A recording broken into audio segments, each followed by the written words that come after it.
My sister was looking for Christmas present ideas for a group of friends. They had to be bee themed and low budget. Naturally, I thought, what could I make that meets those requirements? And we came up with the idea of hexagonal drinks coasters with a bee design in the middle. When I got home, I went straight to the workshop to look for a piece of wood for the project. I found a piece of old pallet wood that had been sat in the workshop for about 2 years. And it turns out that it's actually beech, which is perfect for this. When I say perfect, I mean it's the perfect wood species. It's not a great piece of wood, but we can fix that. So I don't have a thicknesser, but very kindly another member of the Cheltenham Hackspace let me borrow theirs. So I took it over to their workshop and planed it down to a perfectly flat piece of the correct thickness. I'm really grateful to them for letting me come and borrow their kit, because this would have taken me way longer to do otherwise. Since my sister commissioned these, I thought maybe she should get one that's a little different from the rest. A queen bee, if you will. So I cut a couple of sacrificial runners to go either side of a piece of walnut. This is going to be a border for her coaster. The runners are there for a couple of reasons. Primarily, just so that the walnut actually fits within the plane if it doesn't get stuck. But secondly, also it reduces snipe, which is the kind of gouge you get on each end as it enters and exits the thicknesser.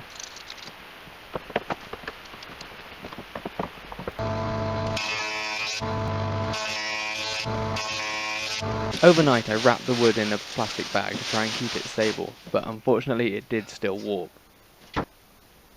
Since this was my only piece of wood, I had to just plow on with the sanding and hope it came out okay.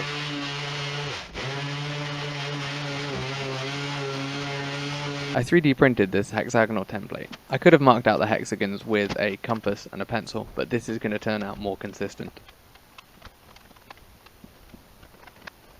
1, 2, 3, 4, 5, 6, 7, 8.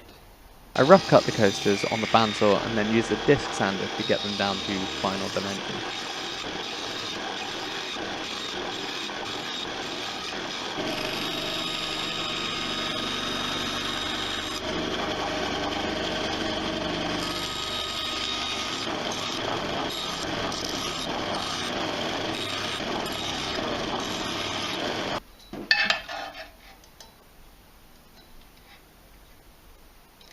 This is the first time I've used a disc sander since I was at school, and I forgot how well it gets through material.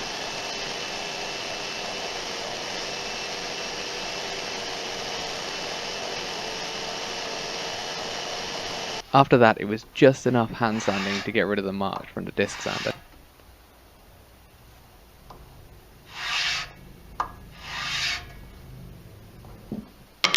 Just like with the beech, I gave the walnut a quick once over with the orbital sander. Then it was separated from the runners, cut down into small strips, and then sanded down.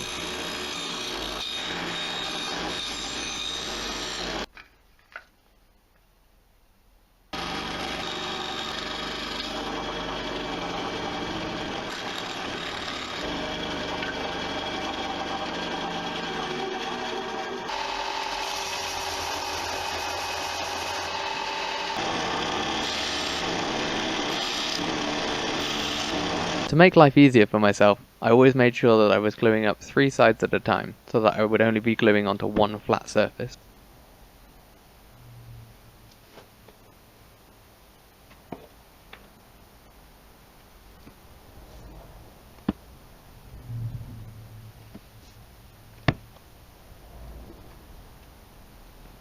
It was at this point when I realised that clamping this down was going to be impossible. So I put on a podcast and held it there for a few minutes until I was confident that it was set enough to leave to dry overnight.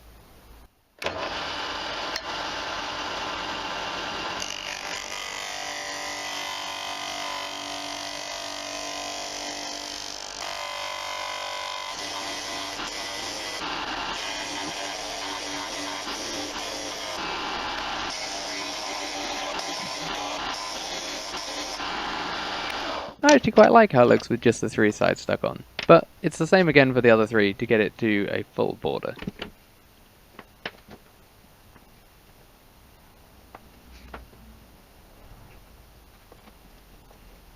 Then it's marked out and back to the disc sander to get it down to final dimension.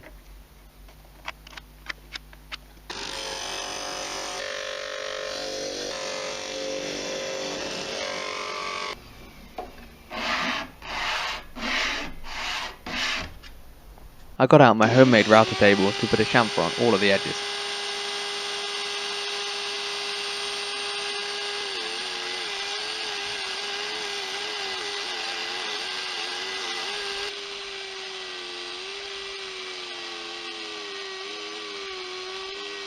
To get them all down to a consistent smooth finish, I clamped an orbital sander in the bench vise and used that to sand them down.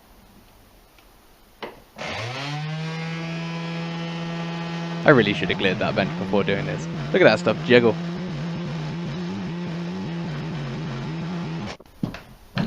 There was a tiny bit of tear out from the chamfer, so I had to hand sand that out, which meant hand sanding at a really precise angle to make sure I didn't round over those edges.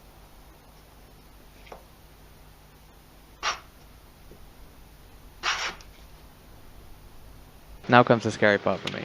This is my first time laser engraving wood, so I'm not entirely sure what I'm doing. I did a couple of test engraves on some scrap pieces of plywood, and then made this template so that I could align all of my coasters in the same way.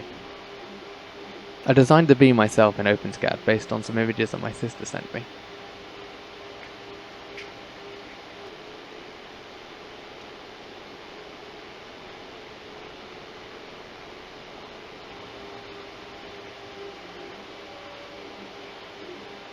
Once I was fully happy that the first coaster was aligned in place, I then had to just go for it.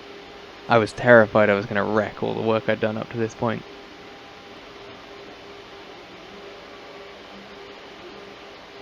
I was really pleased with the result though, so the rest of them were just a load of precise alignment and letting it run.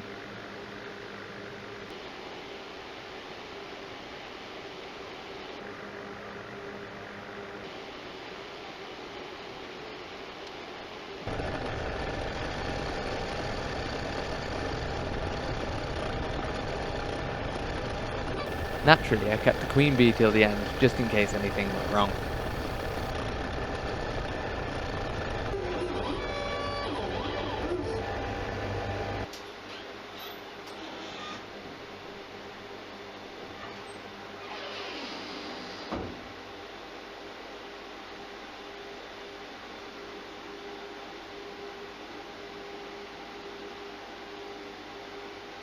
Then they were ready for finishing.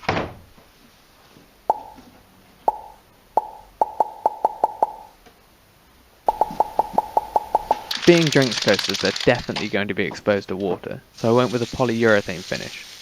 Next time I'll go with the brush-on version because the spray just had way too much wastage.